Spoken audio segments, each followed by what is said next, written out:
What do you see? It's Brennan, Adrian, P. See what I did there? Hey, we are live for episode 143 of the Wise Guys podcast. I'm your host, Brandon Capozziello, and back in me again is Adrian Pineres, and we are here to discuss a little more combat sports with y'all. We're gonna get into the review of PFL 10 from this last Friday. We're gonna get into the preview of UFC on ESPN 52 or UFC in Austin, if you want to shorten it up there. And finally, which is actually a really stacked card. Me and Adrian were just talking about it quickly before. It is a stacked card for a fight night, and that is such a warm welcome sight because we have been stuck with some freaking Apex cards that have just killed our heart and our energy through those Saturday nights. If you're watching, you know how much he loves the Apex. You know it. I fucking despise the Apex. It is the worst thing ever. Understood it when like the pandemic was going on. Though, huh? A card like this will have you hype about the Apex? I would feel so disappointed that they would put this type of card in the Apex that I would watch that with just like such disappointment of like what are we doing here? It's a fight night. They got it from Austin, so it's exciting. They've been listening to you. They were listening to you. Austin is they've been listening to me. Yeah, Dana. If they were listening to me, they're already a multi-billion-dollar company. They make a couple more dollars. They make a couple more dollars. But they're watching the clips. They're watching the reels. They've seen the match. You gotta do it. Listen, I'm just saying, share it around from people. Share it around. All right. I'm looking here. I'm here. It'll be awesome to meet Dana White and them.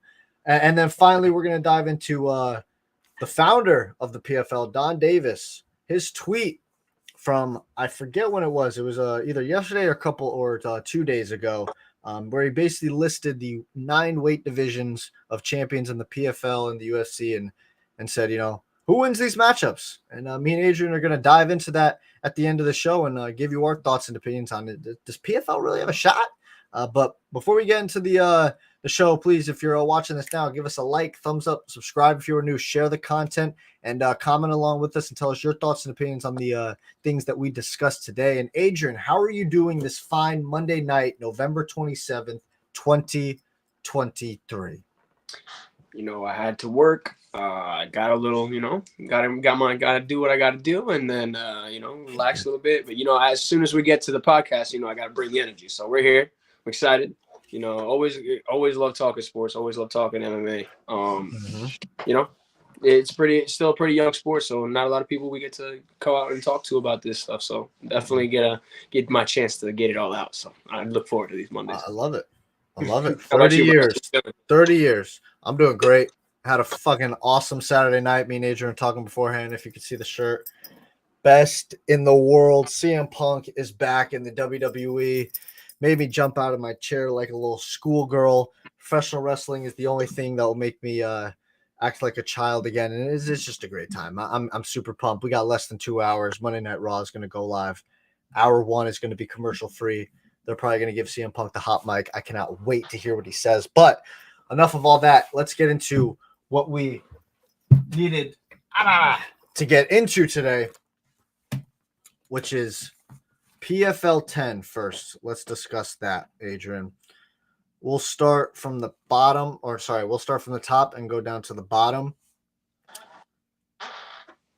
Olivier Aubin-Mercier, hopefully I did that right, OAM, as they call him, the Canadian gangster, I believe it is. Dope nickname. Taking on Clay Collard for the lightweight championship tournament, $1 million cash prize, whatever you want to call it. They still had it. I'm surprised. So OAM kind of, he beat him decisively. A unanimous decision, 49-46 across the board. 5-round fight. It went all the way through. And honestly, I think the biggest thing to discuss here is OAM he's probably walking away. This is it. The $2 million man, if you want to call him, because he's won this thing twice back to back. I believe it's 10 now, 10 straight wins since joining the PFL and leaving the UFC. I think it is. He's 10-0 in the PFL. He says, listen, I've made $2 million. He's 34 years old, going to be 35 in February of next year. He's probably got kids. He's got a wife, I would assume. he wants to go and spend his time with his family. And I think he even alluded to saying, I just don't have it in me anymore to go through this again. And it's respectable. Listen, you get the name of the game in any type of sport is make your money, get out unscathed. That could be the best. Yep, that is the best. Get in, get on, get off, get out. Exactly. Especially when it comes to this game. Exactly. And I think OAM is doing a great thing to him. And listen, if he ever wants to come back and test himself against in my opinion, the best of the best going back to the UFC, he's more than welcome to do that. He's still 34. He'll be 35, like I said, mid-30s. He's still got some time left. But enjoy it. Enjoy the sunset, man. $2 million man. OAM. Congratulations. What do you think, Adrian, about the main event and stuff? Hey, man, I mean, you can't even blame the dude. This is a sport that you give everything to, man. You hear these guys talk about all the time. They're spending time away from family. They're sacrificing everything they can. And, decisive victory for OAM. He's, like you said, won the last 10 straight. So he's done everything you can do as a fighter, fought the best of the best in both of the best leagues that you could, so -1. But besides the point, the guy got nothing else to give. He's going to be one of the most underrated yet, accomplished fighters to do it. And, shout out to him in his career. So definitely going to be a OAM type weekend where you just kind of, or week where you just kind of just go through those highlights. You love those. I always do that every time a fighter retires.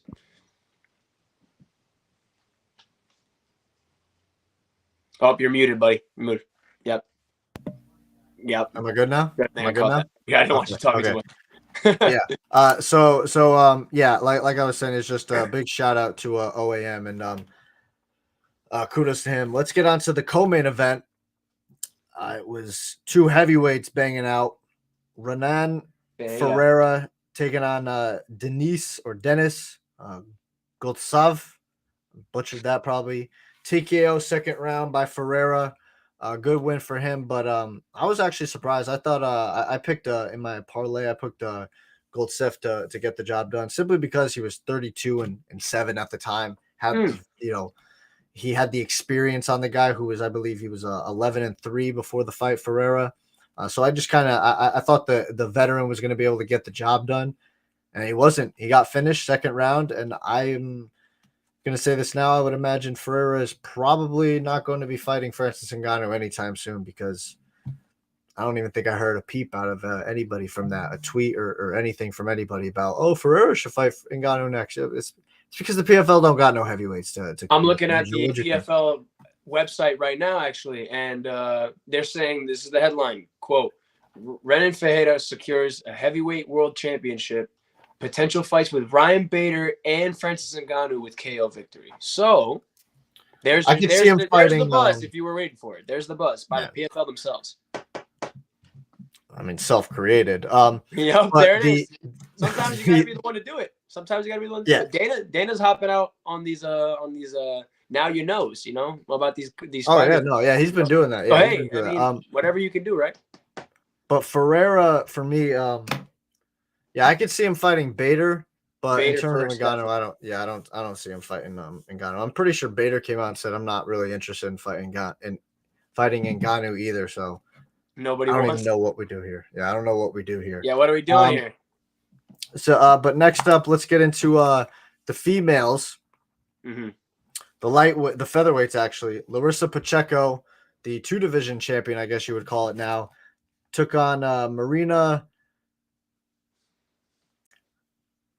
Mokhakina. Let me see if I can help you. I tried my best. Pacheco basically dominated 49-46 across the board. 5-round fight, securing her second championship. Monakina, I think. Monakina, is that how you pronounce it? Yeah, Monakina. I'm pretty sure. Yeah, but look at you. Marina, we'll call her. Pacheco, listen, my big thing with Pacheco is this woman lost 2 fights to Kayla. Mm-hmm.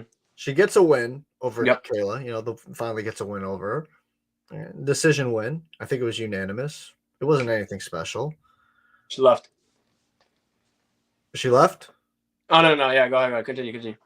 Oh yeah, no, hold on. Yeah, I'm building. Yeah, I think yeah. you're on a different Gotcha. I point. know I what you were think you're on a getting to. different point. I jumped the gun. My fault. Yeah, she lost 2 fights to Kayla. She beats Kayla decisively. Sure, it was a unanimous decision, but nothing spectacular or anything. Mm-hmm.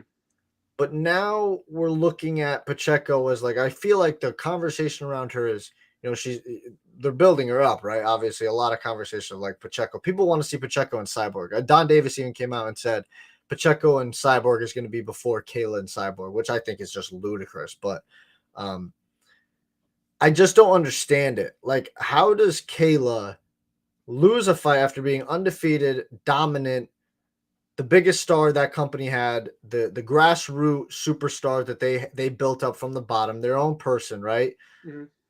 How does she lose one fight and she doesn't get her shot back? She doesn't get a chance at her get back. And I understand people are going to come in, well, the tournament, the season. And this is exactly why the stupid season is stupid. Because why should Kayla have to subject herself to go through another season again? Why? She's in her mid-30s. She's undefeated. She was undefeated. She got one loss now. She was your biggest star. Everything I basically just laid out before. Why does she have to go through another weight cuts and all that stuff and fight a season again to get her get back against Pacheco? This is the problem, is the big fights are right there to be made. Big fights, big quotation marks, are not really big or anything. Fucking 50,000 people are watching when you put it on pay-per-view. It's pretty trash, you ask me. But you got to put on the fights that people actually want to see, which is, okay, Pacheco beat Kayla in the third fight. Congratulations. Mm-hmm. We got to see it a fourth time. Mm-hmm. And we're going to give Pacheco Cyborg before we give Kayla Pacheco, which is just crazy to me. I would be doing, you already got Lee McCourt, apparently is the number one contender for Cyborg. You do that fight that's already been set up basically after 300, I believe it was, Bellator 300. You do that fight. Cyborg's probably going to whoop her ass, whatever, per usual. And then you do, in the meantime, you do Pacheco versus Harrison at 145. And then you see, I would imagine Kayla's probably going to get back and win that fight. And now you have perfectly served up Kayla coming in off of two wins, getting her get back, and now she can fight the Cyborg fight. I don't understand what Donn Davis is doing. He is going to put Pacheco in against a Cyborg, which I just think is stupid. And then what's Kayla going to do? Who the fuck is Kayla going to fight? She just beat the best name that the PFL had besides Cyborg in Aspen Lad. Who's she going to fight?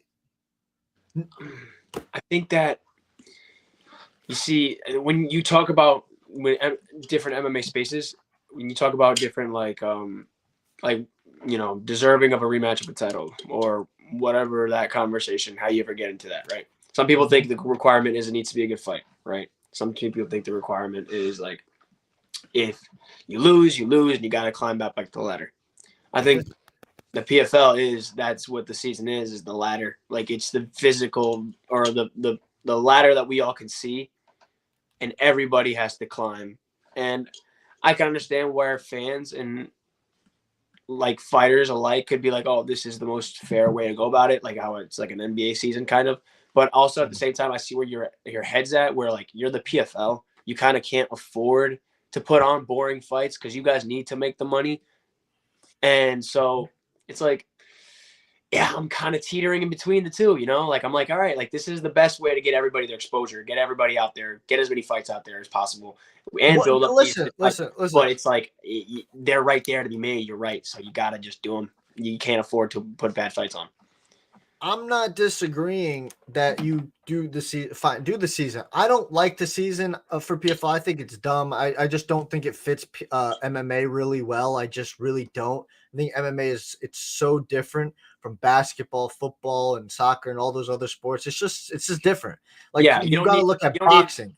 You don't need 82 games or 16 games to figure it out. Like, you're not meshing. No, you don't need that. You should be doing that during training camp. I agree. No, because what combat sports really is, when it boils down to it, boxing is the blueprint really to look at it because they were there first.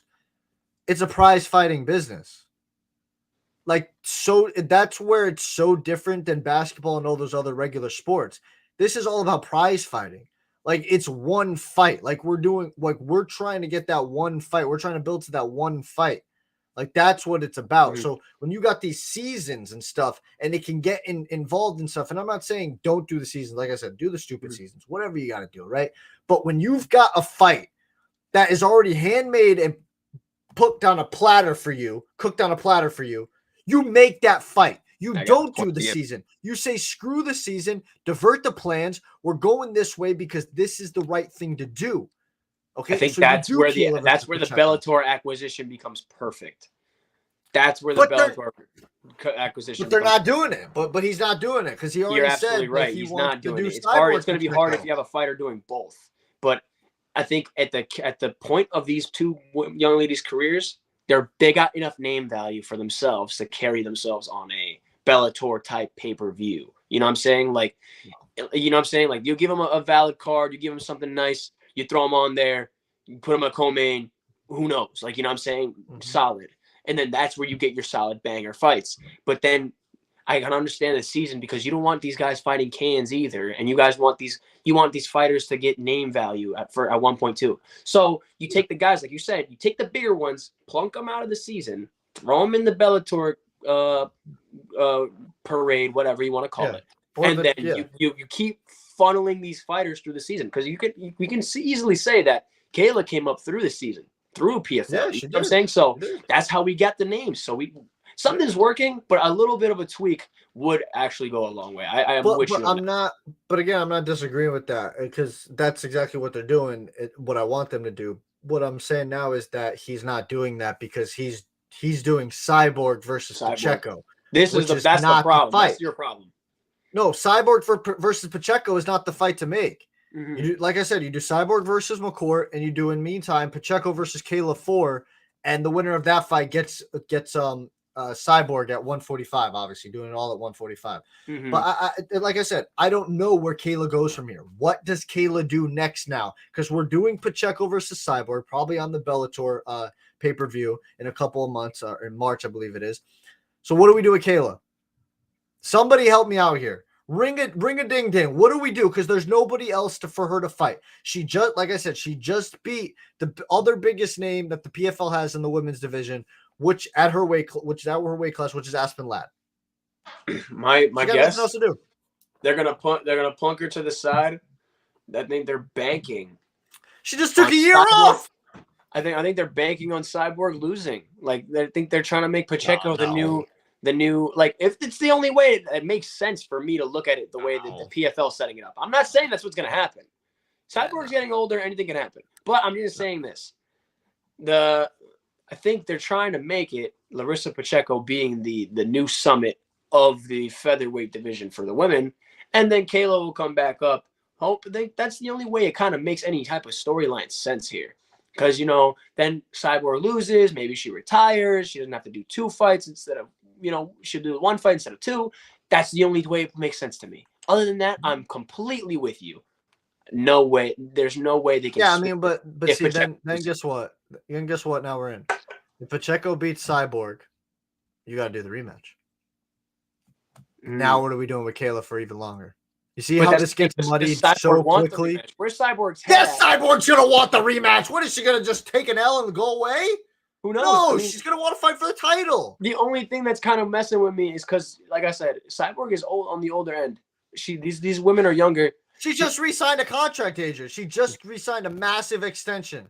Who knows, man? It could just be for name value. These guys, you never know what's going on in these fighters' heads. That's the only way that this thing makes sense to me, is that maybe Cyborg is looking like, hey, how many years do I really have here? That's my guess. That's me. That's my tinfoil hat moment right there. You're all loco. All right, let's get into the next fight, the welterweight finals. Magomed Karimov, that was much easier on Brandon, versus Sadibou. And Sadibou getting finished in the 3rd round via guillotine submission. Magomed is the welterweight king, I guess you want to say, champion of the PFL. Big win over Sai. I know a lot of people are really high on Sadibou, especially his striking ability. He's very versatile and dangerous in that aspect.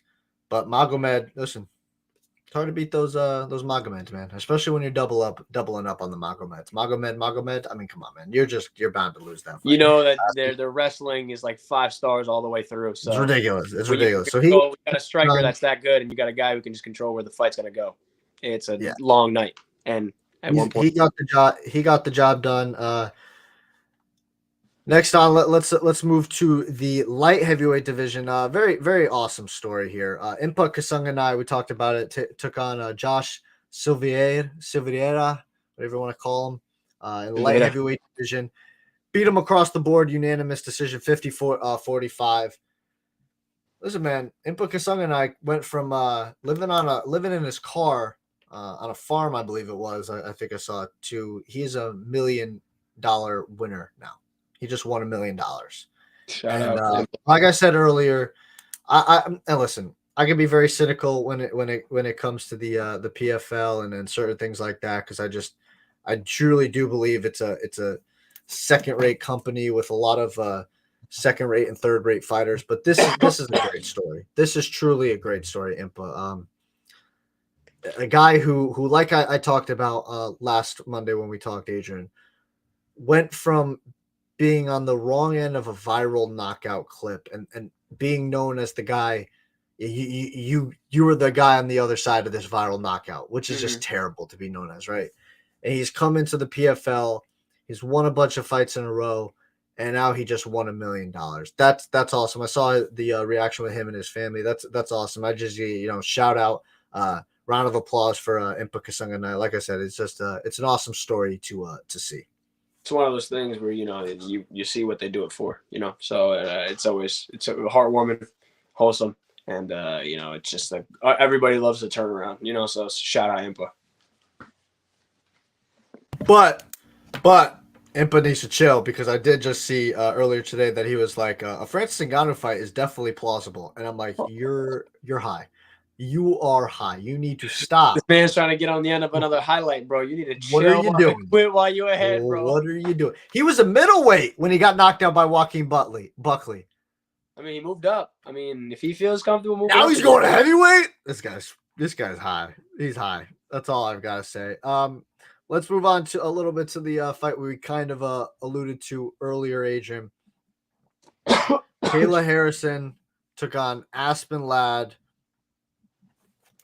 And she beat her pretty decisively, 30-27 all the way through. It was a short notice fight for Aspen. Obviously, Julia Budd pulled out about a week or 2 weeks before the fight. Some weird stuff happened there. I guess she violated her contract, didn't agree to a term or whatever. She was terminated. She was let go. She's done now. She's a free agent. Kayla gets the job done, and like I said, it was that 150 catchweight fight. And like I said, I just really don't know where Kayla Harrison goes from here. I'll offer it to the audience. I'll probably make this a clip, cut it out now. Where the hell does Kayla Harrison go from here? Where? Who does she fight next? Okay, because if we're doing Cyborg versus Pacheco next, which is what Donn Davis said, then Kayla needs to fight somebody. And she just beat the other biggest name that they have in the women's division that she can fight, which is Aspen Ladd. So who does she fight while Pacheco and Cyborg get it on? And Adrian pointed out earlier, what if Cyborg loses to Pacheco? Yeah, well, guess what? If Cyborg loses to Pacheco, we're getting a rematch. So now what does Kayla do for basically this entire calendar year again? She just took a year off after taking her first loss of her MMA career. She comes back. Where does Kayla Harrison go from here? I offer it out to the audience. I hope somebody can help me out. But yeah, what do you think about actually, you know what? Because we kind of talked ad nauseum. Adrian,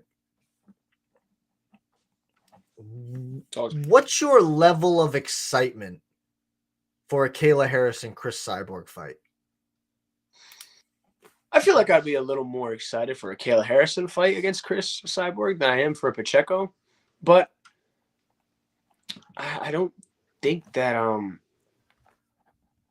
it'd be any it's that crazy of a difference, But I think that a Chris Cyborg fight is always nice to see, especially when you got actual contenders that feel that you can actually see hey, there's something they have to offer in that cage, because Chris Cyborg is somebody who walks down her opponents. She's somebody who's completely shown she's on another level. So yeah, definitely would love to see somebody give them a challenge. Somebody put it in, and that's a fight that you would want to watch. It's like one of those, like, not to crazy compare, but like it's like an Anderson Silva where you're like, oh, they're winning all the time. Like it's like, oh, you can always chalk it up. It's a win.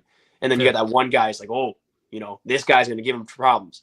We should watch this one. And I feel like this is one of those fights. Exactly. No, 100%. And the reason I asked that question is because my instant thought, and I'll get to in a second, when I was watching the Kayla Harrison fight against Aspen Ladd, my excitement level for Cyborg Kayla is obviously dwindled.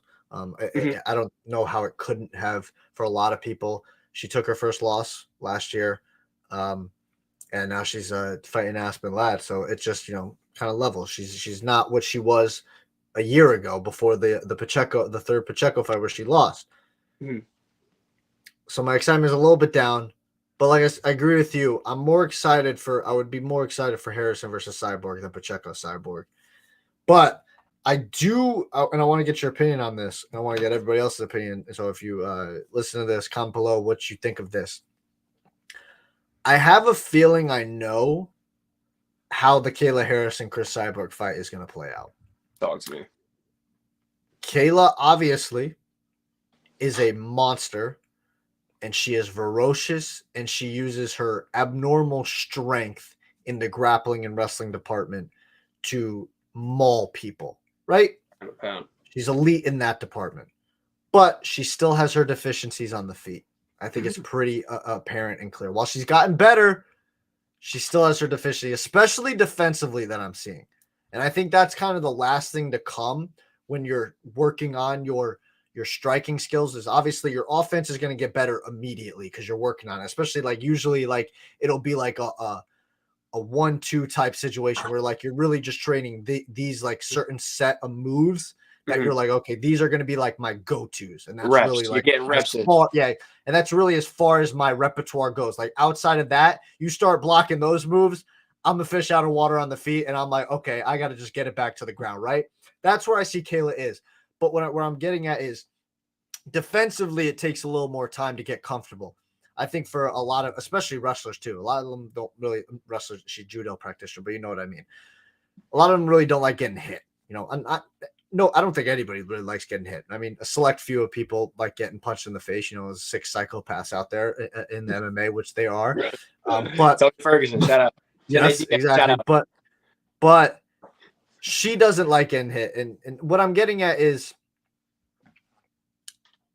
I think she's going to come out, obviously, and try and take she's going to stand with Cyborg for a little bit, but I think she's going to find out real quick, because you brought out earlier, Cyborg don't play around. And I imitated her when she said, the pressure. That's a callback to her Amanda Nunes fight before the Nunes fight, where she says, Amanda can't handle the pressure. She can't handle the pressure. And we all found out, obviously, that kind of jokingly too, because we all found out what happened when Cyborg applied that pressure. Yeah, Amanda Nunes met that pressure and met it very well and took her ass down. Greatest of all time. Love Amanda Nunes. Yeah, got it. So I just feel like Cyborg's going to apply that pressure. Kayla's going to try and get the takedown. She might get it, but I think Cyborg's going to obviously be able to get back up to her feet. And I think from there, Kayla is going to be in very big trouble. I say all that to short story for you, Adrian. I feel like Cyborg is going to TKO, KO finish Kayla Harrison if they fight. What do you think? What is that? I was just about to say, you were talking about the defense, and as it is very easy to say this. You're right. Like defense is it's one punch. It's with one punch. That's what it takes in this game sometimes. Chris Cyborg has that knockout power. She's got it. I don't think anybody's anybody's doubting it. So when that defense is the last thing to come, that's kind of is the most important thing, though. So I think that maybe after a couple fights, maybe one more tune-up, maybe they'll give it to her. But I think at the same time, when you're somebody who likes to shoot and likes to get to the grappling exchanges, a lot of people like to counter, especially strikers, with that straight uppercut right through, or maybe a knee or something like straight strike right through the middle that's going to catch you on the way down. Chris has got that timing and that experience down pat. So I think Kayla, if she gets knocked with one of those, should have her thinking a little more about shooting. And if she stays on the feet, the longer she stays on the feet, the longer the night's going to be for her. So if she's got to do it, she's got to do it either first or second round with ground and pound if she's going to win it. If not, it's going to Cyborg. Yeah. That's what I'm really starting to think that's really how the fight would go. Or next, we could have a early wrestling exchange that causes a tiring of Chris Cyborg, and maybe Kayla has a better time on the feet because Cyborg does not have the energy like she does from round one, and that pressure dwindles. We can see. We'll see. We're gonna find out. Hopefully, we're gonna find out. Hopefully. Next up, let's round out the PFL 10. Actually, quick rant, Adrian. I have to get this off my chest. Let's go. Talk to me. I tweeted about this too. So trending worldwide, number 5, I think it reached at its peak 4th. PFL was PFL Championship. #PFL Championship.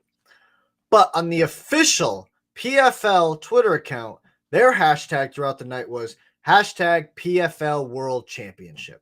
Okay. That doesn't work. Okay. You would never see the UFC have 2 different hashtags. One's trending and one they're pushing. You got to get on the same page. One, PFL World Championship is way too long of a goddamn hashtag. Okay, it's just way too long. PFL Championship is way too long as well. You got to shorten them. Mm-hmm. You got to shorten them. Like UFC does. UFC Austin. UFC 296, whatever the hell it is, right? You got to shorten that PFL, and you got to get on the same page with the goddamn hashtags. Okay, it was driving me goddamn insane. And I just don't get it, Adrian. I don't get it. Why they're don't get why they're not on the same page there. Like what you gotta change the long ass name to it, okay? Something's got to change. First off, the Bellator name is way too long to a Bellator International Challenger Series, whatever the hell it is. PFL's Challenger Series, but it's all too long. We've got to congregate. We've got to come in. We've got to shackles, okay? PFL. That's the brand. PFL. UFC brand, right? PFL 1. PFL 2. PFL 10. 3. PFL 10. Well, but they've got like 4 PFL 10s because they continuously just keep going over and over again each year, which is just stupid. It gets dumb. Like even the Super Bowl goes Super Bowl 1, 2, 3, 4. Like it's still, you know what I mean? Every year, even though you get Super Bowl, it's still a different Super Bowl. They've got to figure it out. Just a quick rant there. They've got to figure it out. The PFL hashtag championship. It was irritating. Yeah, it was like, why are we not on the same wave page of the champion? Absolutely. Why are we not on the champ? But all right, let's dive into the final fight of the PFL 10 card. Derek Brunson, old ass Brunson, taking on Ray Cooper III, beating Ray Cooper III by decision, unanimous, 30-25, not 30-27, 30-25, 30-25. Go ahead, Adrian. What do you want? What do you want to say to me, huh? I don't want to say nothing. I just want to say, I get a little bit of calling it last time. You don't call it. A little bit of calling it. A little bit. Just a little bit. Big caller guy here. He comes out a little hungry. Maybe he wants to get a little win, and he wants to put a stamp on what's the dawn, or not the dawn, but the sunset of his career. So give us a couple go out on a win or two. There we go. I love to see that. That's the one thing that I forgot about. There was no hashtag on the broadcast either. So on the UFC, they put them up there for you, so you can also hashtag UFC Austin, or even WWE. It'll be hashtag Survivor Series, hashtag War Games, whatever the hell it is, right? WrestleMania, whatever. You gotta tell the freaking viewers what it is. You just gotta. It's just about being. It's the little things. I think that's where the miscommunication came in. Somebody somewhere did not. Is an idiot. No, somebody somewhere. Oh yeah, somebody somewhere. Besides the point, I'm saying that somebody somewhere was watching it and they just took out the world because it was too much. They just put champion and everybody else rode the wave. And then PFL was trying to get world champion trending, and it was just too late. The ball was already rolling. At that point, you just go with the champion. Yeah. So Brunson Talk your shit. Let's hear it. He said he was gonna tell me why. Tell me why. Derek Brunson continues to win the most boring, lethargic, slow, and tiring fights I have ever seen in my entire life. Ray Cooper dropped this motherfucker on one leg. Yep. One leg! And he gets proceeded to get taken down and just on top of. I mean, Ray Cooper had multiple chances to win this fight, but he continues to fight these guys that obviously choose to turn their brains off and not know how to defend takedowns. The opening's there. Derek Brunson's not a cardio cane. I'll tell you that much. He's not. He was shot in the first round, man. Like I told you, he's got like 3 minutes that he's done. Then he's done. And you say, he's coming out inspired. He wants a big thing. Yeah, that big thing that he called out for was fucking Jake Paul. That's who he called. Jake Paul. Oh my God, he wants Jake Paul. I forgot that he actually called him out. I didn't say that big. I said earlier. Give us one last good hurrah. No. I don't know about. I forgot that he called out. He's trying to get paid before he leaves. That's why he's trying to get paid. He is 100% trying to get paid before he leaves. A big payday. I forgot that he called out Jake Paul like a couple of months ago or so while he was still in the UFC. I forgot about that. So that's really his end goal is he wants the Jake Paul fight. And I'm going to be honest with you. I'm going to be honest with you, Adrian. Oh, God, this is like venom coming out of my mouth. I think Jake Paul can knock him out. I truly think Jake Paul probably knocks him out, dude. I know Brunson's got the wrestling, but we just tell his cardio is jacked shit. I was gonna say, Paul's dude doesn't hop on an elliptical. This dude doesn't hop on an elliptical for like his entire training camp in another 3+ months. This dude is gonna knocked out past the second because there's no way. Nothing's gonna help. Nothing's gonna help. That's a terrible. That is honestly the biggest name and easiest fight Jake Paul can have for his debut in the MMA. I'm not even kidding. And this is trying not to say this is prime Brunson. Okay, that is a much more difficult fight. This is a 39-year-old Brunson. That was a terrible. Brunson got fucking destroyed in that fight. I know, but I'm saying that even for somebody to even get to that level of competition, we want to talk about the middleweight class. That's why I said prime. Everybody look bad. That's how good he was. That's why I said prime. Yeah, prime. Yeah, Brunson. exactly. Prime Brunson is a more difficult fight for Jake Paul, but right now we're talking 39-year-old Brunson. Dude, we're seeing it. Like it. Oh God. Sorry, bro. They're gonna give him that fight. When I watched Anderson Silva, you think he's gonna do something? You think this guy's gonna do something? Like Jake Paul? No. I'm saying Derek Brunson. Like he went in there in a boxing strike, basically a striking match with hands exclusively with Anderson Silva, and he knocked him out. Respectfully, Derek Brunson ain't holding the candles to this dude, and it hurt to watch that. But respectfully, let's be honest. Anderson Silva's not a boxer, but he got hands. He can strike. He's older though. We all all wanted him to knock him out, but realistically, the dude was gonna get hit with a good shot, and he was old Silva though. What happened? That was old Silva. No, that's what I'm saying. So yeah. I mean, like, come on, like Brunson's not gonna do it. Brunson's not gonna beat this guy. So. Oh God, I'm gonna be so disappointed because then we're just gonna have to hear that mouth. But I'm also disappointed in Ariel Helwani. Big fan of Ariel Helwani. But really, why? He tweeted out on the right after Brunson won and said, "Okay, I'm sold. Give me Eblen versus Brunson on that PFL plus Bellator card." I'm like, are you fucking serious right now? Eblen would smash. I want to hear the pitch because what did you buy? What did they sell? That's the tweet. There's no. I know. That's what I'm saying though. I'm asking Ariel Helwani, what did they sell you? What was the salesman telling you when you were bought in? Like no. Like even I called Brunson, but no. Like what are you doing? Eblen mops the floor with Brunson. I just said Eblen mops the floor with him. Eblen deserves a legit contender and a legit challenger. Brunson is not that guy. Eblen smashes Brunson, dude. You're lagging in now, Adrian. But yeah, I don't want to see that fight. Eblen and Brunson is not a fight that I want to see. As Adrian fixes his issues on there. But I'm gonna go on. Do you wanted to comment on what I said? No. I'm a total agreement. There's no way that Brunson's even holding a candle to Evelyn. I'm sorry. Like okay. I don't see the excitement in that fight. Yeah. Exactly. Another rant I have to go on because I'm going through my tweets of Friday night, Adrian. I just got to bring these up real quick. So I also just remembered there are no elbows during the PFL season. And this is again, I understand it. I understand why, because obviously you gotta fight a short amount of you have to fight a certain amount of fights in a short amount of time, a limited amount of time. And I understand why there are no elbows, but this is MMA. This is not MMA, no elbows. Like another reason why I just don't think the seasons work. MMA light. MMA. Yeah. And finally, we talked about it earlier, just to wrap up the PFL.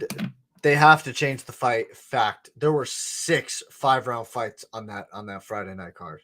6. That's not good. That has to change immediately. You cannot do that ever again. You are going to drive away your viewers. Mm-hmm. People love MMA. MMA fans love MMA. People don't want to be sitting around doing that for 8 hours, though. You get tired sometimes. So those 6 5-round fights to me were like crazy. At most 3. Mm-hmm. You want to push it to a 4th on a massive pay-per-view, kind of like Bellator 300 did? Okay, I'm cool with that, right? It turned out being 3, but they tried to do 4. You can't do that. That isn't an issue that needs to be addressed immediately by Donn Davis in the PFL. I think this was more of like a one-time thing because of the whole. No, that's how they do it. Ooh. On the PFL Championship Series, that's how they do it because they're all the tournaments are concluding on that night, so they do that. That's what I'm saying. That needs to be addressed immediately. You cannot have that anymore. But that's going to wrap up PFL. So now let's get into UFC Austin this Saturday night. Stacked card. Super, super excited for this card, Adrian. Headlined by Dariush and Sarukian, lightweight, 2 top-ranked lightweights, 2 top 10 lightweights going at it. We're going to start with that as well. But Beneil Dariush coming off his knockout loss against Oliveira. Surprisingly, I was very surprised in that. I actually pegged Beneil to win that fight. I thought he was going to win that fight pretty convincingly, actually, I thought. And I thought he was going to go on and fight Islam. But he got finished by Charles. Kind of just didn't give one of his best performances. And now he's taking on Sarukian. And surprise to me, Adrian, Beneil Dariush a plus 225 underdog to Sarukian. So they're going Vegas is going hard on Sarukian. And I can understand that. Listen, I'm actually going to ride with them because I do think that was kind of Beneil's peak was the Oliveira fight. And because he didn't, and he's now entering, I think he's 35 now. He's entering the climax of his years. And the 155-pound division, we all know, is just filled with sharks. And if you're not moving forward, you're going backwards. And I think that was just going to be – and listen, he's got a chance to stop that momentum because he's taking on a young, hungry thoroughbred in Sarukian who's looking to try and get into that top 5. But I'm going to go with Sarukian here to get the job done. I don't know if he's going to get the finish. I don't know if we're going to see a finish in this main event. Honestly, I think that this main event could be a very, very boring one. If I had to guess, and I think that's going to be pretty disappointing for the Austin crowd, but hopefully not. Hopefully these two bring their absolute A game. What do you think, Adrian? I agree with you on the fact that I believe that this could be the last tap of the bottle to get the last juices out of Beneil Dariush's MMA career, because he didn't really look like he was at the peak of his powers before that fight. He looked like he was on a crazy tear, and to get stopped as significantly as you do, it's like hitting a brick wall in this division. Like you said, there's so many sharks and there's so many animals in this division, but there are also just levels to this. Like there are tiers, and sometimes you're thinking you're hype. Oh, this guy's looking good against these XYZ, and you put him in front of somebody else, and you're just like, damn, like that's the ceiling right there. And I think that Arman has a little more to give than Beneil Dariush. And so I also am in agreement. I think that Arman might take this fight as well.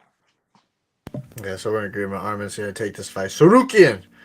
Next up, we're going to talk about the co-main event. A little shuffle up there. It was supposed to be Dan Hooker, but on, I believe, a week or 2 weeks' notice, Jalen Turner is moving up, top 15, lightweight, taking on Bobby Green. Love Bobby Green. Bobby Green, fan favorite. How can you not like Bobby Green?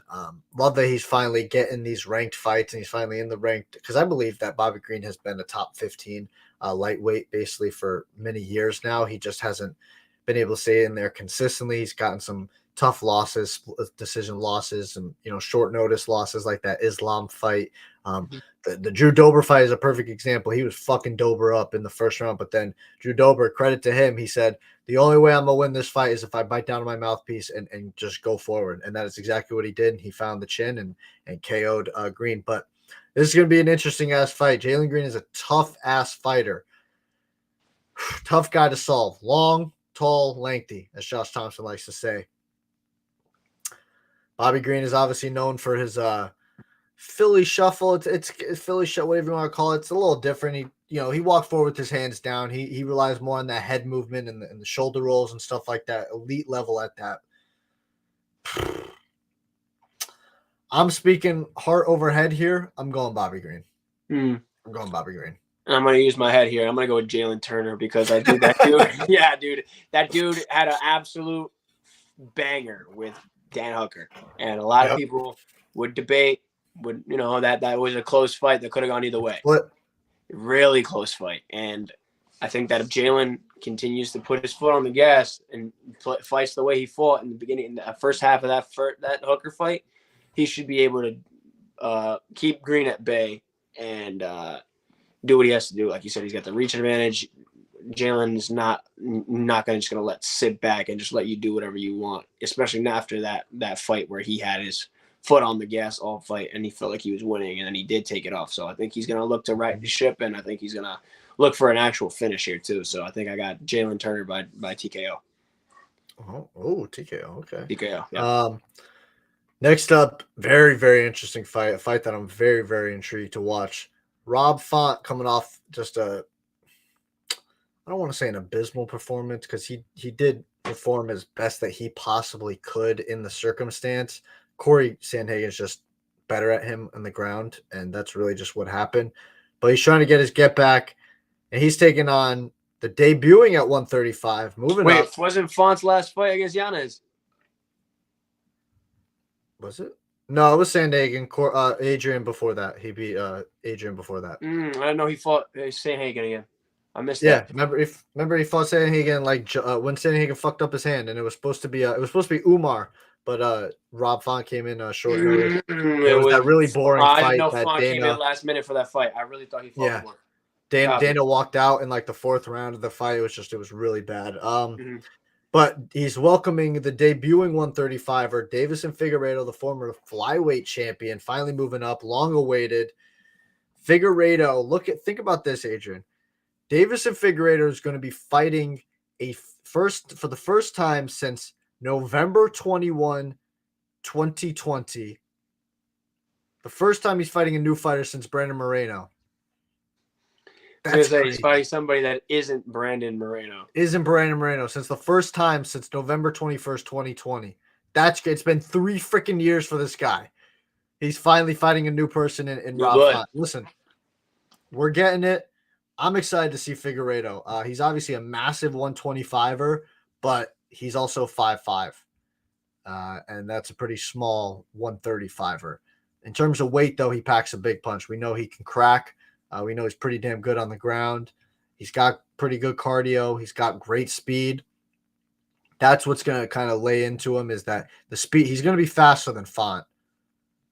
I don't know if the power. We'll see if the power translates. Font's got a chin on him. Font fancies himself a boxer as well, so I could see this being fight of the night. I'm very, very excited in this fight. They're going to throw hands. It's going to be a striking clinic. Absolutely. I think. I hope that. I hope that Davis and Figueiredo inject some extra life into this bantamweight class because not only is it just one of the nastiest classes automatically, But just you throw Davis and Figueiredo in there, and you just like it's like throwing a wrench in there. It's like like you thought you had everything figured out, but oh wait, here comes Davis and Figueiredo.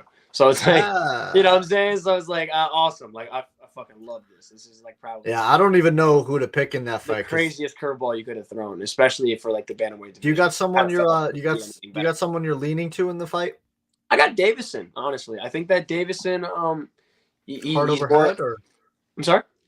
Like do you want Davison more than you think he's actually going to win? Oh no, I think that I think Fonch just got a little more mileage to him. I think that Davison's a little more creative on the feet. Font will probably is a very technical but also stand up, and he's very traditional fighter. Boxer, exactly. So I think that Davison will figure his way out with his legs, and I think that also on top of that, like I'm just expecting. I don't know why, but I feel like I'm expecting a good surge from Davis Figueiredo in this bantamweight class, and we're going to see some interesting fights. Maybe a Corey Sandhagen fight when it comes back. Maybe a Merab fight if he performs very well. Who knows? Got a lot of fights there. Umar versus Figueiredo would be a hell of a fight. Hell of a fight. Next up, we got this card is just so good. Sean Brady coming back. Taking on Kelvin Gastelum, moving back down to 170. The return for Gastelum at 170. This is a hell of a fight. Sean Brady, is he coming off? What was his last? Yeah, he's coming off his loss. So he hasn't fought in over a year. His last fight was to Bilal, where he got TKO. I was very disappointed in his performance there. I really thought he was going to maul Bilal. And he really disappointed me in that performance. So I'm hoping he's got a tough ass fight here with Gastelum. Gastelum is tough to take down. He's tough to finish. He's a freaking hard-nosed fighter. He hits real goddamn hard. He's tough. If Brady's obviously going to be looking to try and get the fight to the ground, and Gastelum's going to obviously be trying to keep the fight on the feet. So it's the tale as old as time. Striker versus grappler. Who gets the job done? I don't know. What Gastelum are we going to see? Is Gastelum going to make weight? That's the first question. Does Gastelum make weight when he says he's feeling real good? Obviously, he was supposed to move down earlier. I think he was supposed to fight Shavkat, if I'm not mistaken, on that the Mexican Independence Day card. He got injured, so now he's fighting Brady now. Absolutely bugging. So why would they do my boy like that? Why would you throw he wanted it into the fucking wolves like that? He wanted it. Yeah. Hey, listen, he's getting Sean. So this is another fight that I really don't know what to expect. I'm very interested to see this fight. What do you think, Adrian? I'm in the same boat as you. I was not really knowing what to expect. My heart wants Kelvin Gastelum to win because Kelvin, this dude is a scrapper, bro. Like that Adesanya fight will always be a banger. Like always be a banger. He had his slip off. He fell down, and we all saw his Chris Curtis comeback fight, and he got that done, and it was like a warm feeling. You love seeing that. You love and this guy's just got a fight in him. But I think that if he during that fight he did look sloppy. He did look pretty sloppy. At one point he did look like he was like throwing with bad intentions, but on top of that, it was flailing him out a little bit. So he's got to be careful. Anything can happen, but my heart wants Kelvin Gastelum to win because the dude is just a warrior, man. Dude's a warrior. Yeah.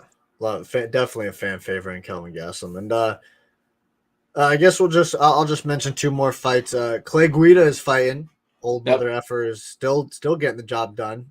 Still doing the damn thing, I should say. Job done. He's got to get the fight done. We can also talk about that Anthony Smith last minute replacement for Khalil Roundtree. Is he fighting on this card too? Yep. Khalil Roundtree's they moved it. They moved that. Aspen got injured, so Anthony Smith will be the last minute replacement to fight against Khalil Roundtree. They moved that fight to next week. Oh really? Oh no. Yeah. Okay. Yeah, because I guess they're giving Khalil and Anthony a little more time to make the weight and all right. Well, still some news to let y'all know about. Oh yes. But yeah, Clay Guida still doing the and we got to shout. I don't understand how Miesha Tate is not on the main card. She's on the freaking prelims. Yeah, Miesha Tate's arguably the biggest name on this goddamn card, and that's no disrespect to anybody, but Miesha Tate. She's headline pay-per-views with Ronda freaking Rousey.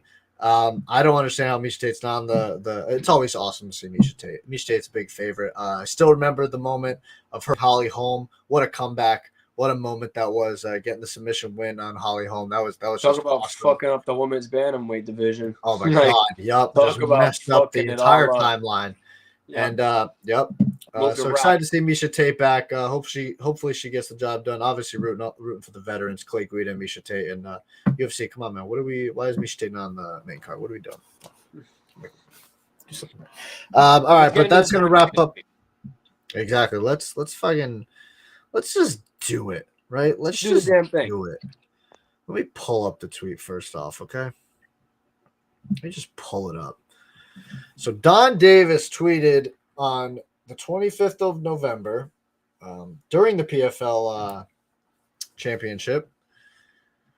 MMA fans, PFL versus UFC, 9 weight classes. Which company wins 5 to prove it has the best fighters? Obviously, number 1, the heavyweight division, Francis Ngannou versus Jon Jones. Now, I think actually, hold on one second. I fucked up there. I forgot to write down the damn timestamp, Adrian. I flubbed it. Hopefully, I got that right. I'm gonna have to go look that up. But Francis Ngannou versus Jon Jones at heavyweight. I have stayed pat in my belief on what I believe would happen if that fight happens. I think Jon Jones beats him. I think Jon Jones actually could get the finish on Ngannou. So I'm obviously picking Jon Jones to win that fight.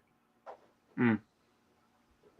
What do you think? I agree. I got Jon Jones handling that fight. Not going to be an easy one, but yeah, I definitely got Jon Jones getting that one done as well. All right, so we got 1-0 UFC. 1-0 UFC. Next up, 205, Vadim Nemkov versus the brand new UFC light heavyweight champion, Alex Pereira. I know Nemkov is a pretty damn good fighter. He's the guy that's had some fights with Yuri. I think he's 1-1 with Yuri, if I'm not mistaken, or he's just lost to Yuri. I'm getting foggy on that, but I know that Nemkov is extremely good. I believe he's only got 2 losses on his resume. But it is hard for me to go against Alex Pereira at this point in time. The biggest reason why is the leg kicks. I mean, 2-3 leg kicks right off the bat. If you don't check any of them, you're compromised to umpteenth degree, and it is bad. So I think the leg kicks play a super big factor, and then obviously the true worry factor is the goddamn left or right hand, whichever one. You pick your poison from hell that he will throw on you and just tap your chin and you're done. So I don't know how you can go against Pereira when we've seen him beat a Yuri Prochazka, beat an Israel Adesanya, beat Sean Strickland, who's the 185-pound champion, 3 top flight and champions in the UFC. What do you think, Adrian? Definitely a tougher fight than the first one to call, because if you take if you put them in, like, because these guys are gonna strike, like, let's be real, like, not the biggest takedown guy, like he does get his takedowns in there and mixes it up really well, but his guy likes to stand on the feet, and if you can't check those leg kicks, like Jan did. Like, Jan is debatably got the best leg kick defense in the heavyweight division by far.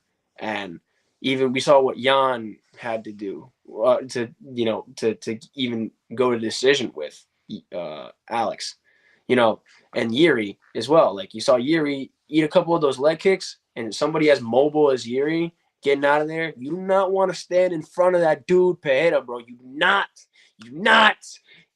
will die. Like, you will go to bed.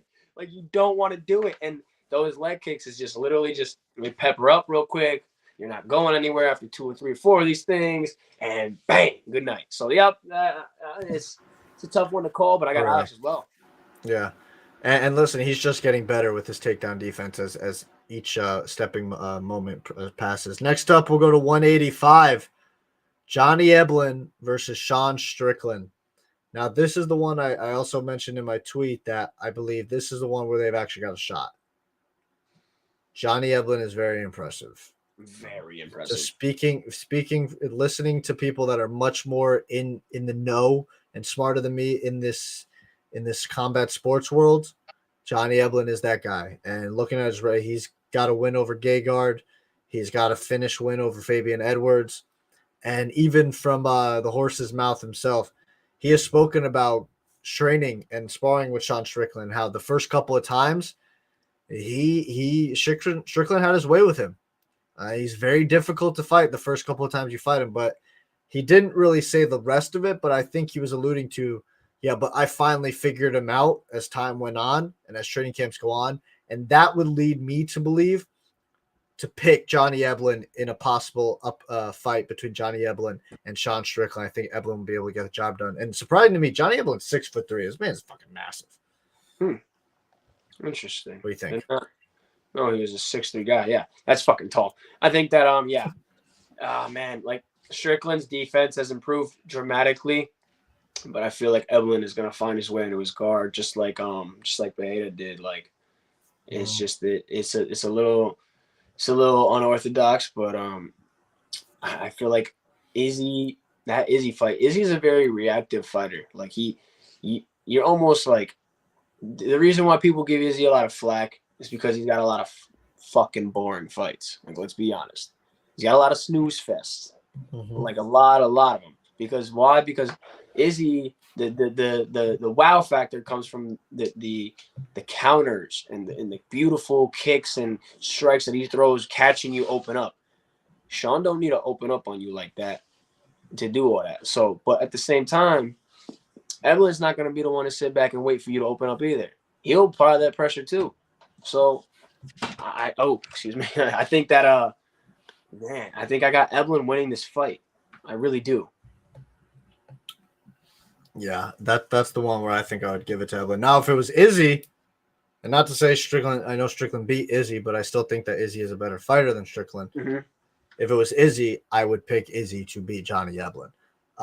Yeah, I think Sean is just a little more defensively sound, but the lack of forward pressure from Izzy does not help him in a fight like Sean, what we saw. Yeah, but also not lacking in that department at all. So yeah, it also goes back to, again, like, Eblen trained, and I'm pretty sure Eblen has figured out Strickland's weird style and yeah. So, but next up, let's go to 170, the welterweights. He puts Magomed Karimov in there as the 170, but I'm not looking at him as the guy that I'm matching up against. I'm looking at the guy that just beat a guy who was 28 and freaking 0, and Jason Jackson, the 170-pound champion of the Bellator division.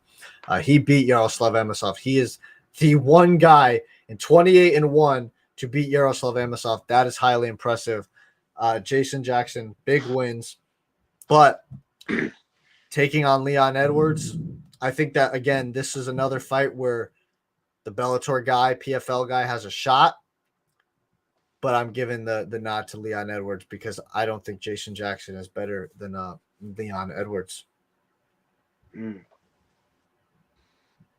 I think that Jackson, he's a more, like you said, the styles make fights, right?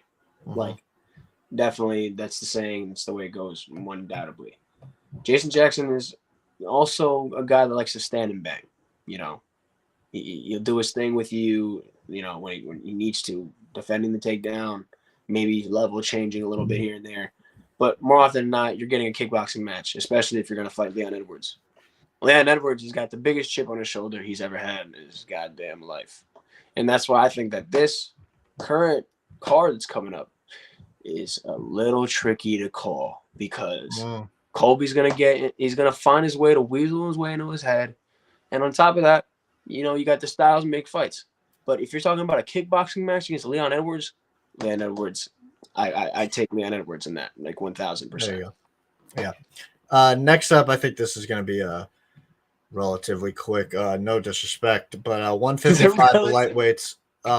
OAM taking on Islam Makhachev. I mean, this is OAM. I love you. I know we gave. Talking about. I know we gave OAM his credit and respect early on, but like I said, second-rate company, second and third-rate fighters. Islam. If this guy was maybe in his prime, we'd have a different conversation. But this guy was this guy's on his way out. No, I don't care. I don't even care if he was in his prime. I'm sorry, he's not competing with Islam Makhachev. There's levels to this game, Adrian. 1,000%. I mean, we're talking about a champion on champion. This organization, like some of these guys, like you said, they don't even have that close of a shot. But and OAM is not one of them, especially at this point in his career. We saw him in the UFC. We saw him he's in the prime. UFC. We're having a slightly different conversation. I think we're getting to the end We're result, but we're having a slightly different conversation. You know, we're not. We saw him in the we're UFC. not. So. We're not. He was in the UFC. He had some good wins, but when he stepped up in competition and he fought an Alexander Hernandez, he lost. When he fought a Gilbert Burns, he lost, and when he fought an Alman Sarukian, he lost. So that's all I'm saying is when he stepped up in competition, he lost those fights. That's why I bring up the second-rate company and second and third-rate fighters.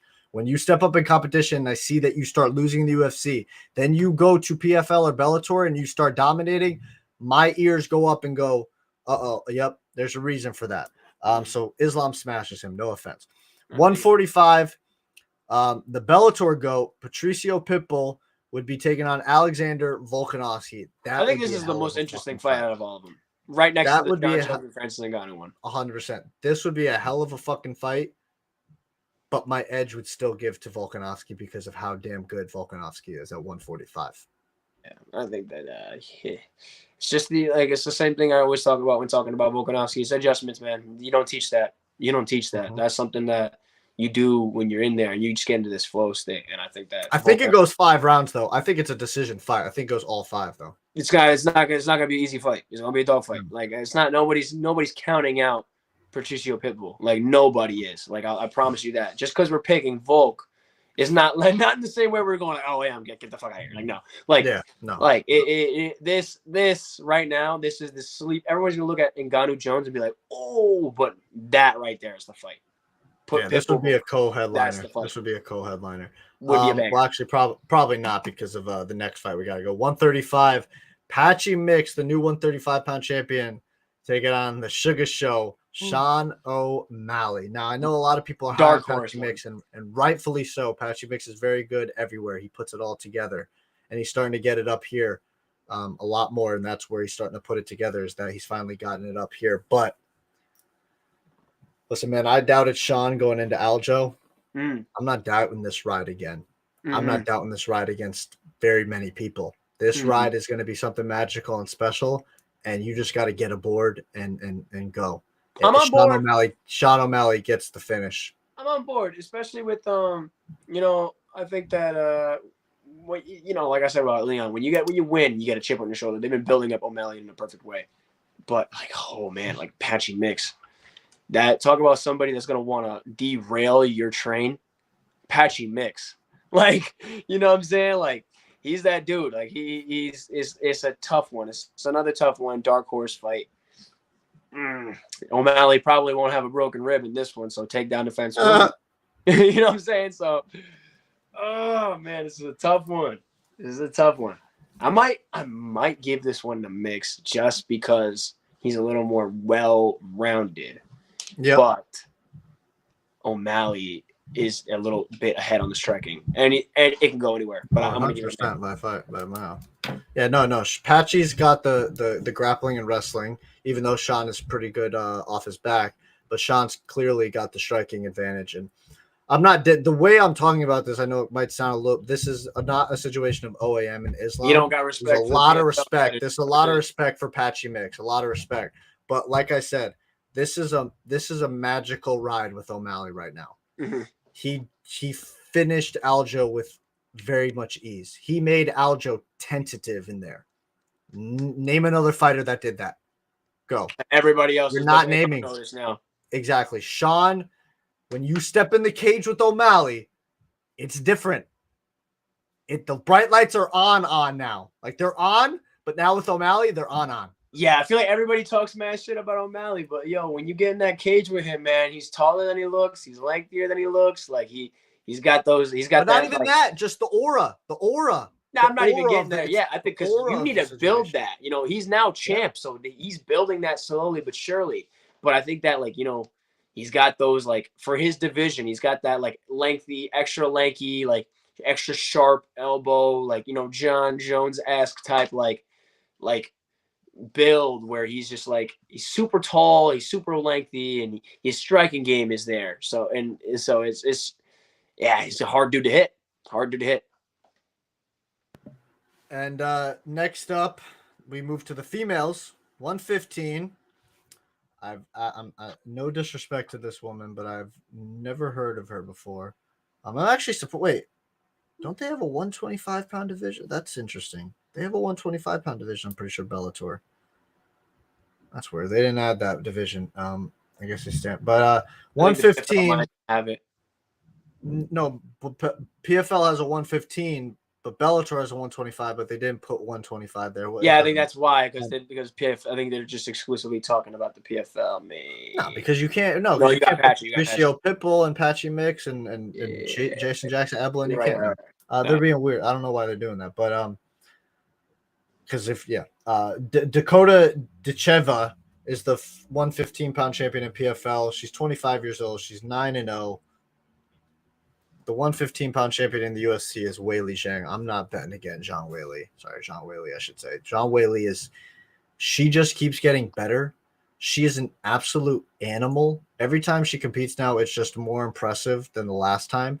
She came in with high-level striking and just absolute one-shot knockout power, and she has slowly but surely become a damn good wrestler and grappler. Yep. 1,000%. Learning from Henry Cejudo. She uses her strength, which is superhuman at her size, picking up fucking Shaquille O'Neal and shit. What the fuck is that? What is that? And so you think she's picking up Shaq? She can't maul any 115-pound woman out there? 100% she can. So this is no competition. This is an OAM Makachev type of situation. Zhang Weili smashes Decheva. Nothing else to be said. I'm in total agreement. Yeah. That girl is different. Every fight, every other fight every fight she puts on, it's like she turns it up another level. Yeah, I wonder if Bellator has. Does Bellator have? I'm just checking something real quick before we get on to the final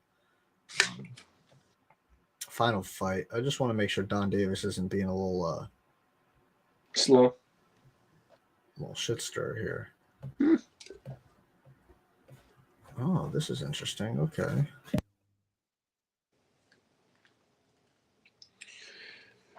Yes, they do. They do. Okay, so Liz Carmouche is the flyweight champion over in Bellator. I don't know why he didn't add her. So, yeah, there is Liz Carmouche, and there's also another person he left off.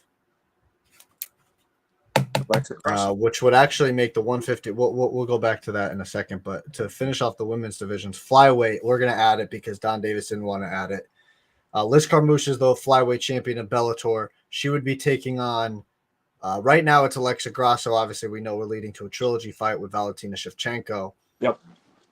I'm putting my money on either Grasso or Shevchenko. Shevchenko is already taking care of Carmouche. I know Carmouche actually has a win over Shevchenko, but in their rematch, much closer recently than their first fight, Valentina beat Carmouche. So I'd take Valentina, and I would take Alexa Grasso over Carmouche. I agree. I think Alexa Grasso, same thing with Leon. You get a belt like that, and you beat a person so definitive in that division, you get a chip on your shoulder, especially when you got to fight somebody that already lost pretty soundly to that person you just beat. That's kind of been dismantling your division. So yeah, I got Alexa. And then finally for the women's division, 145, he put three names: Kayla, Pacheco, Cyborg, and then for the one name for the UFC, he put Pena. She's not even fighting for the 135-pound champion, Juliana Pena. She's not even the one in the championship fight. I don't know how to.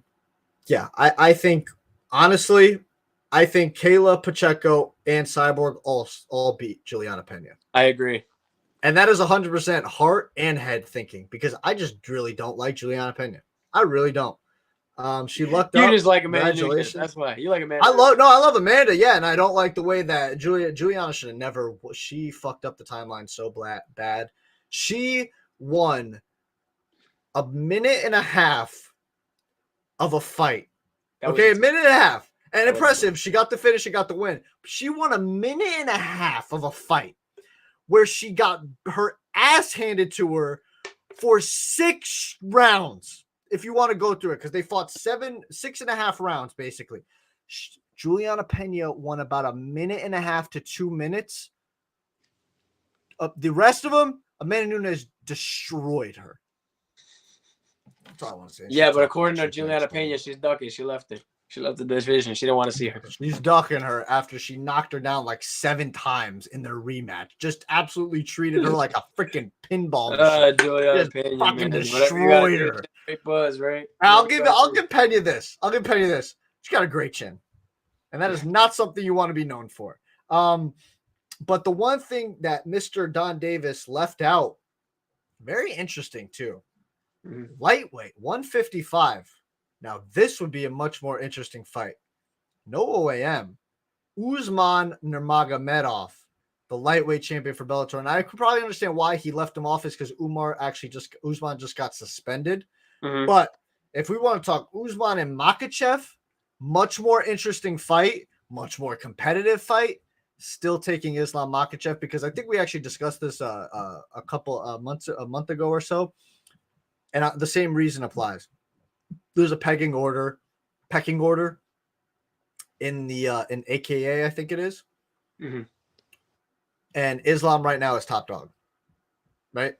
And then you got Usman and Umar and all those other guys underneath. Islam's top dog. If they were to fight, Islam would get the job done. So that's all I've got to say about that one. Yeah, no complaints there either. Like, you know, I got Islam bad. So let's go through it. Let's go through it quickly, right? So we had UFC wins heavyweight. UFC wins 205. Mm-hmm. We look at the balloons. Bellator wins 185 with Eblin. So that's 2-1. We gave it to Leon Edwards at 170. That's 3-1. Mm-hmm. Makhachev, no matter you put OAM or Usman, that's 4-1. Mm-hmm. 5-1 with Volk versus Pitbull, even though we think that's going to be a pretty close fight. This is where me and you differ. I gave it to O'Malley, which would be 6-1. You gave it to Mix, which would be 5-2. Or 6-2. Oh, yeah, 5-2. Sorry. Yeah, you're right. 5-2, and then for me would be 6-2. Yep. And then we've got actually, wait, no. For me, it would be 6-1, right? You would be 5. Yeah. Right? Mine would be 6-1. Yeah, mine would be 6-1. His would be 5-2. Then we move on to the women's. I would be 7-1. You would be 6-2. Then we give it to PFL in at 145. So 5-3 for you, and 7-2 for me. And yes, and then 125. We both gave it to the UFC, so that would be 8-1, 8-2 for me, and 7-3. 7-3 for you. So 7-3. No matter how you slice it, the PFL. And I believed it was 8-2, right? Mine was 8-2. Yep, 2 to 3 wins for the PFL. Yeah, and if we really want to talk about it, like we really want to like actually talk about it, we can take another win off because if they're doing a special event like this, you actually think Dana White is gonna put Juliana Pena as their defendant at the 145? No, they're calling Amanda Nunes and saying we will give you $15 million to come back and beat the shit out of whoever they're ass. Okay, and if that's the case, that's the case. Come back against any of them. Kayla down and you get paid. That's like Dana will throw everything on that table. It doesn't matter. You throw Kayla, Pacheco, Cyborg, Amanda Nunes beats all of them. I think Cyborg is the most interesting fight, but any of them Amanda beats. So for me, it would actually be 9-1, and for you, it'd be 8-2. 8-2. But again, so Don, you wanted the answer. We gave you the answer. 8-2 for me, 7-3 for Adrian. Both of us giving the edge to the UFC. And like we said, if you really want to talk about Amanda comes out, so 9-1 for me and 8-2 for Mr. Adrian. But that is going to be all that we got to talk about today. We talked about a lot. We discussed a lot. We got through it. Exciting times. We got one more after this fight night. We got one more fight night in the goddamn Apex again, Adrian. Oh man, let's go. But then we finally get the year-end pay-per-view, which is absolutely stacked. I can't wait to talk about that with you. And then we're gonna, after a week after that, we're going to dive into our year-end awards for MMA. It's gonna be exciting. We're gonna go down the list. We're gonna give you our year-end awards for each category. It's gonna be fun. I'll always love lists. I'm a list guy. I love lists. But that's going to be all the time that we have for episode 143 of the Wise Guys podcast. Thank you for tuning in this long and staying with us. If you stay this long, please give us a like, thumbs up, subscribe if you are new. Share the content and comment along with us and tell us what you thought about all the discussion points and talking points that we talked today. Turn on the notification bell and get alerted when we go live or post videos and shorts and stuff like that. Go follow us on our social medias, the Wise Guy stuff, our personal stuff. All the links are in the description down below. Go follow, go talk along with us. I love talking with everybody about certain different sports. But that's going to be all that we got. I've been Brandon Capozziello. That was Adrian Pineres. And we are out. Best in the world. CM Punk time, baby.